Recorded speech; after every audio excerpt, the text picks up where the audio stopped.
What's going on, guys? Welcome back to the channel. For today's video, thanks to Shozy Store, we're going to be checking out the DNA Design DK-43 upgrade kit for the Transformers Studio Series War for Cybertron Optimus Prime. Now, if you would like this, then definitely be sure to check out the links down below. And as we check out the upgrades, up first we have not one, but two Cybertronian battle axes for Prime to slice and dice the Decepticons. And these definitely are a huge step up when it comes to both detail and scale compared to the original. As we check out the blade, I think the Energon veining effect is looking sick, and I really like how to match their appearance in the video game, how they have finally been cast out of this wicked burning orange plastic.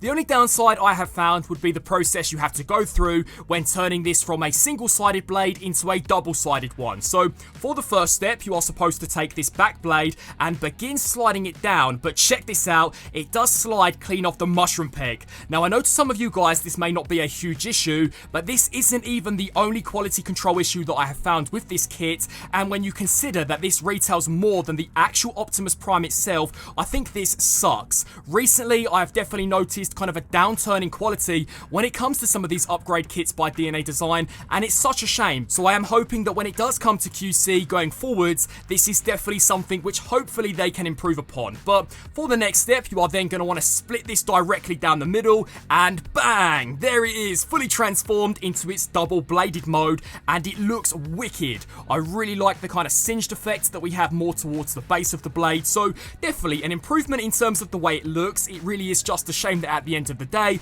the quality control is letting it down. And checking out the rest of the upgrades, to be honest, they are more or less just gap fillers. So these two are designed to kind of thicken out the wheels on Optimus Prime's back. These two should hopefully fill in his thick-ass thighs. These are designed to go into the base of the feet and have been pretty decently sculpted. This pair, though, I think are looking to be some of my favourites, as these are hopefully going to add some much needed detail to some of the outer leg panels. There is then this upgrade, which I believe is designed so that his right arm can now store on his back, instead of it basically just hanging off of his ass. There are then these two tiny gap fillers, which to be honest, I'm going to put down before I lose them. And probably the most exciting upgrades are these gap fillers, which should hopefully clean up the back of Prime's truck. One of the biggest issues I had would be that when you would transform him, his robot mode fists were clearly visible. These are hopefully going to integrate into the transformation and completely fix that issue. So definitely I'm excited to finally slap these on. And for the final upgrade, we have basically a 5mm post. Now,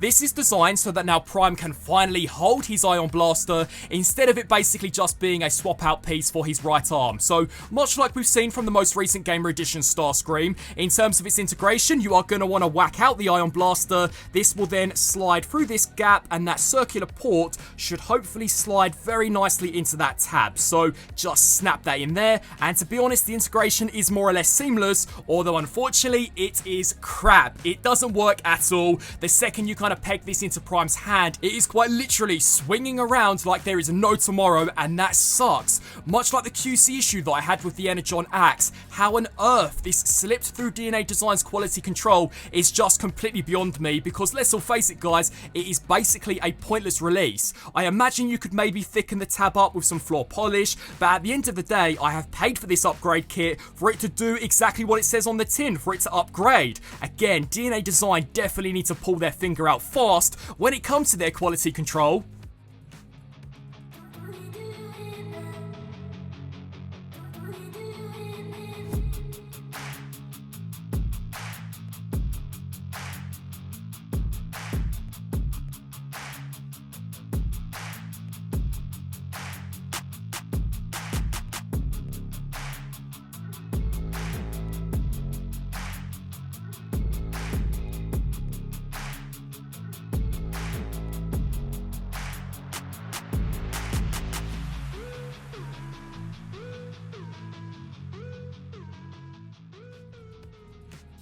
And bang, here we have Optimus Prime fully upgraded and definitely appearing to be way more accurate compared to how he finally appeared in the War for Cybertron video game. So as we check him out, the shoulders now finally look complete. They are completely filled in, which is brilliant. And as we check him out here from the back, when you are playing as Optimus Prime, this is your main point of view. So it's pretty cool to see DNA Design add upgrades even for the back of this guy. Check out the wheels, which are finally much larger. And these panels here are what will hopefully consider conceal the fists in the truck mode, but even these add some additional details for the robot mode. So I thought that was some pretty cool integration. As we check him out here from the front, the thighs are now finally filled in and these look so much better. And one of my biggest issues with this guy first time round would have been the unfinished plastic on the outer leg panels. Well, check this out. DNA Design have added some additional upgrades, so these are now completely detailed, which I think look brilliant. There are a few extra gap fillers here on the base. You will see these more once we transform him into the truck mode.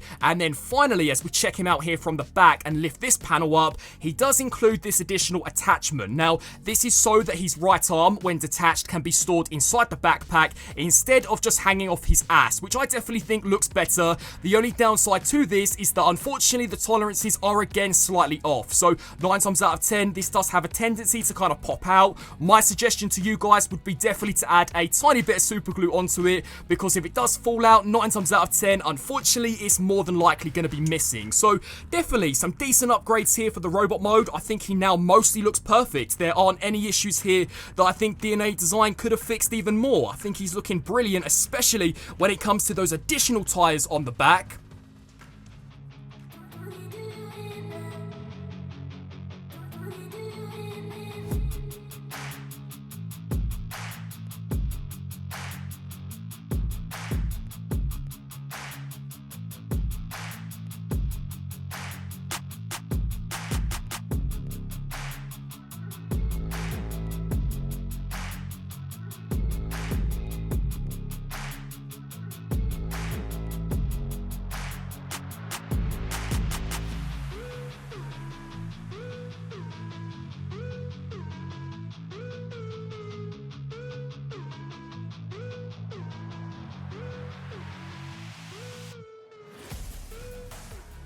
And bang! Here we have Optimus Prime fully transformed into his Cybertronian truck mode. Now, as we check him out here from the underside, I love how all of the upgrades actually integrate into the transformation itself. So the additional pair of wheels do very nicely store here on the base. As we check him out here from the top, those gap fillers which originally we attached onto the base of the feet now create for a much cleaner truck bed. My biggest complaint with this guy first time round was how you could clearly see those ugly robot mode fists.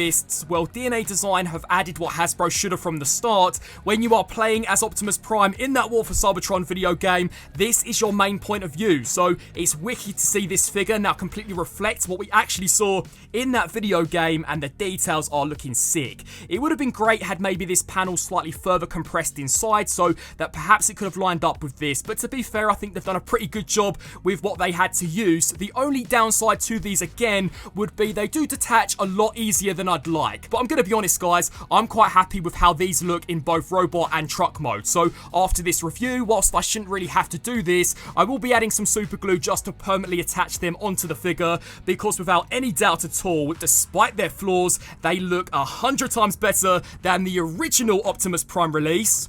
And as we check out the weapon storage, much like first time round, unfortunately the Energon axe doesn't actually integrate into the truck mode, although because the handle is now much larger from certain angles. Am I crazy, or does this now look like Prime is packing a massive fusion cannon? Using this on the battlefield, I'm sure he would have no issues in single-handedly annihilating the Decepticons. And so, wrapping up on this review for the DNA Design DK-43 upgrade kit for the War for Cybertron Optimus Prime. Overall, I do mostly like this set. The upgrades do fix many of the original issues that I had with this Optimus Prime figure, although for the price point, DNA Design now need to massively pull their finger out when it comes to quality control. The main reason why I always go back to DNA Design is because not only are their upgrades 9 times out of 10 really good, but the plastic quality mostly is on par with the actual Hasbro product.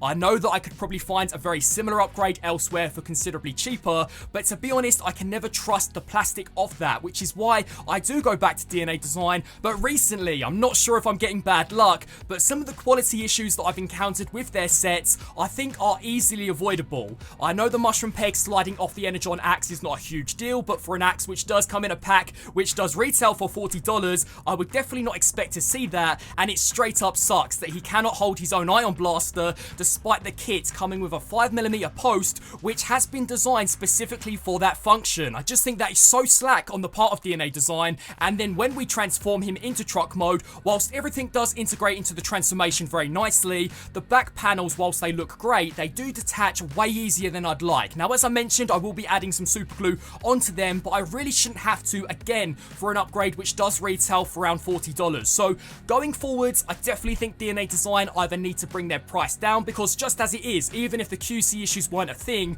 I don't think this is $40 worth of upgrades, and they definitely need to tighten up their quality control, because if issues like this persist with some of their future kits, then you can count me out. I'm definitely going to be trying some of the other third-party alternatives out there. I would love to get your thoughts on this kit down in the comment section below. What do you guys think? If you are interested in picking this up, then I will be sure to leave a link down below. I want to thank you all so much for watching, and until my next review, transform and roll out!